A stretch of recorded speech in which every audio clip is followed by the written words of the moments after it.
Are you tired of using UX and CX interchangeably? Or are you getting overwhelmed with so many terms and acronyms being thrown around?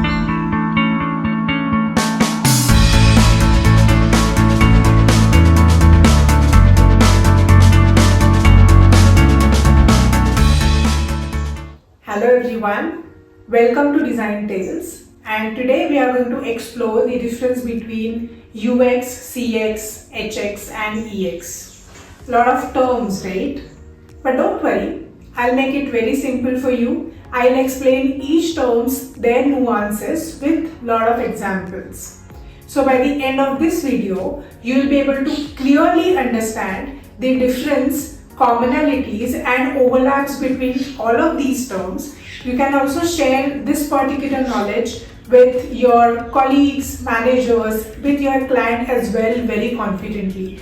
You'll be able to also reflect this particular learning in your product or project so that it can start having a lot of depth in your thought process. So if you really see, all of these terms are interdependent and evolutionary in nature. Why do I say so? So when experienced designers and researchers started understanding the ever-changing needs and expectations of a customer, they realized that there are so many layers goes into certain behaviors and actions. Why do they prefer a particular product over the other products or other competitors? Why do they like a particular experience and why are they loyal with a particular brand? So when they started understanding all of these aspects, they realized that they are underlying a lot of layers or has a lot of impact and influence of multiple factors in their entire decision making process. Let's start with UX, that is user experience. I understand a lot of people might know this term, but it is important to break down this term so that we can understand the relation and difference between the other terms. UX refers to an interaction of a user with particular product or a service. That means user experience considers each and every element which shapes this experience of a user. That means from design to usability, it also considers the kind of perception it creates in users' mind. At the same time, how does it make users feel while using a particular product or a service? Let's understand this with few examples. UX of mobile app for grocery shopping might consider the needs and expectations of a target user who is mom of two, works full time and does not have spare time to spend on grocery shopping. This user might need the ease of navigation, intuitive design and overall functionality which lets her find the products efficiently, add them to the cart and check out seamlessly. That means the overall grocery shopping experience should be quick, easy and stress-free. Let's take another example. UX of ATM machine might consider the overall ease of use of the machine, clear display and instructions, user friendliness of the overall machine and accessibility standards for the user who is 65 years old and have very limited exposure to the technology.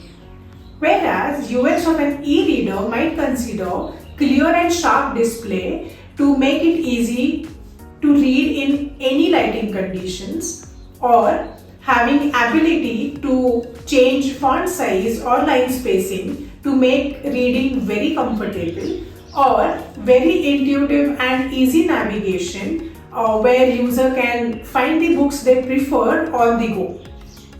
So by now you must have understood that we are talking about functionality of a particular product or a service and how user and what type of user interacts with these kind of products and services. As I mentioned at the start of the video, a lot of people are using UX and CX interchangeably or very loosely. Because CX is a new term, a lot of people have started replacing this with UX. So let's understand this term really well. So CX refers to any interaction of a customer with a company. That means it encompasses all the touch points between company and a customer, including sales, marketing, physical and online or digital products, customer service or after sales support. Basically, it aims to create positive and seamless experience, because of which it can increase the customer satisfaction and loyalty with a company.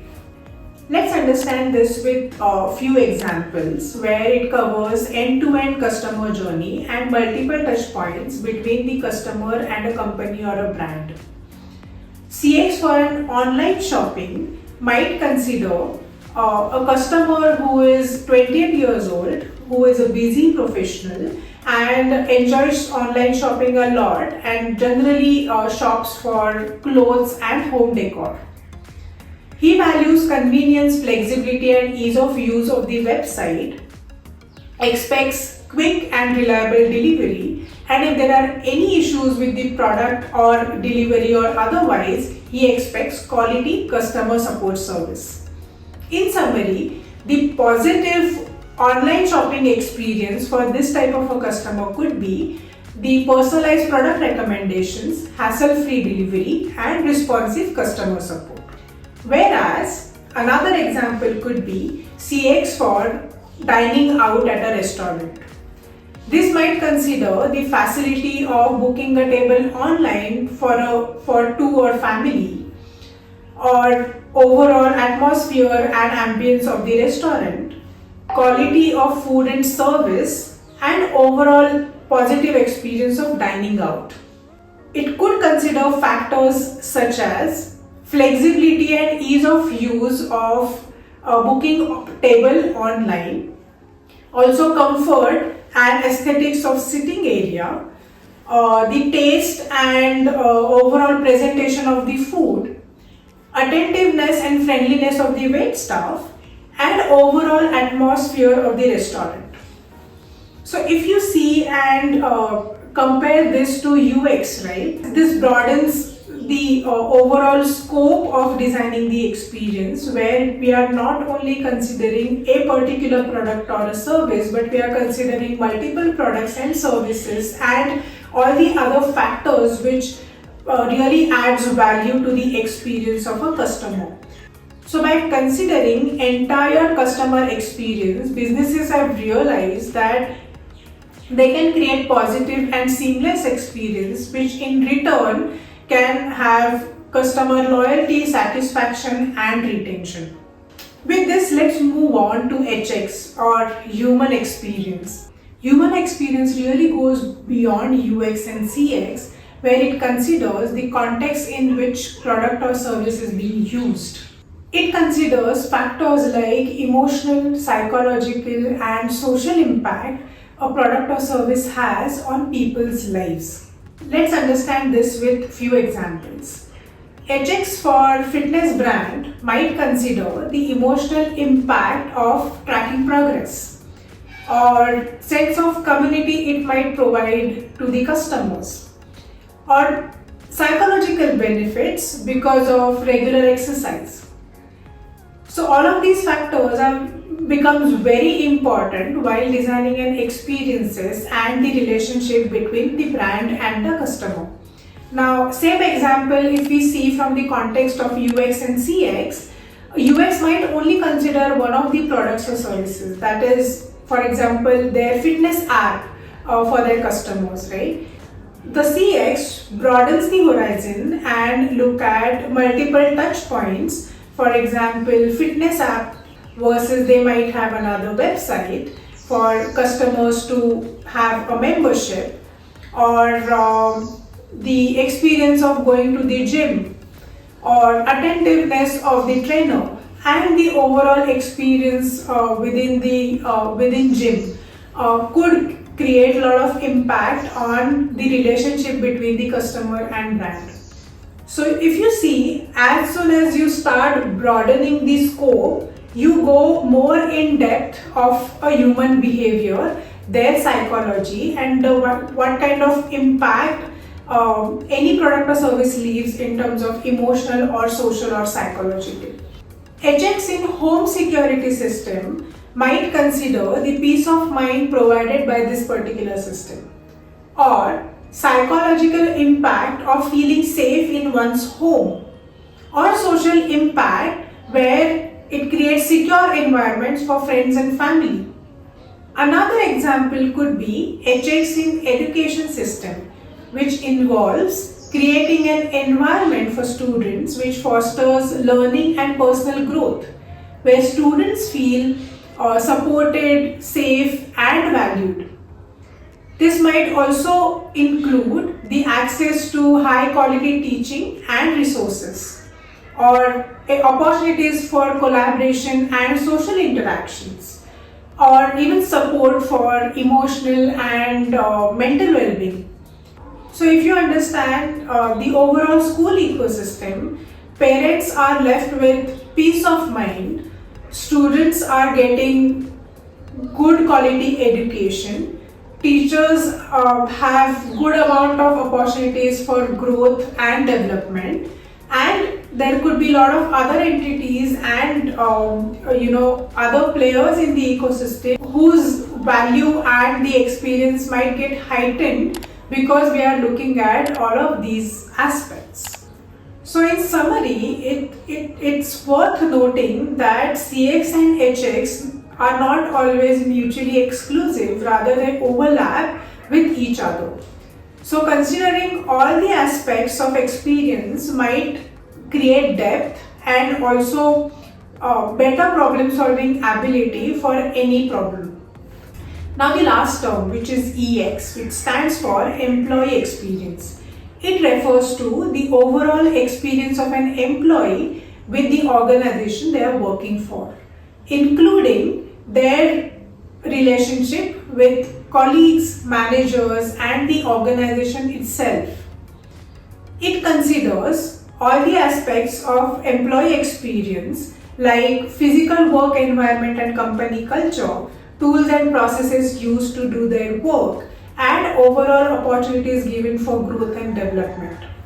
Focus on EX has increased a lot in recent years as organizations recognize the impact of positive employee experience can have on employee engagement, retention, and overall business growth. So let's look at few examples within EX and what are those aspects which are considered in EX. First could be onboarding and training.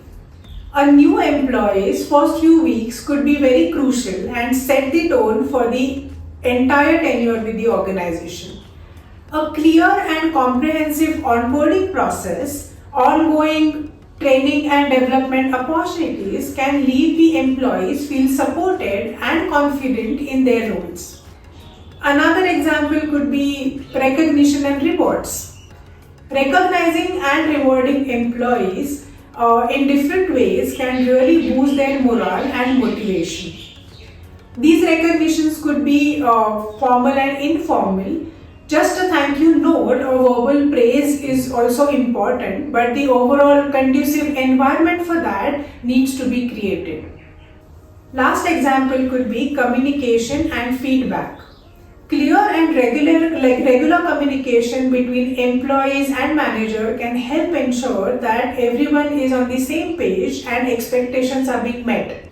Feedback mechanism plays an important role where it helps in identifying certain improvement areas and also ensure and encourage continuous learning. So these are the few areas by which we can make better employee experience and relationship between the employee and organization. I hope I could help you with understanding these terms better now with certain examples. Also stay tuned with me because this is going to be a video series where I'll be exploring different aspects of how to do research, how to create personas, what to look at while creating user journeys, and many other aspects of design process and designing experiences. If you have any suggestions or you have any queries, please type in the comment section below. If you have liked this video, please press the like button and see you in my next video. Bye.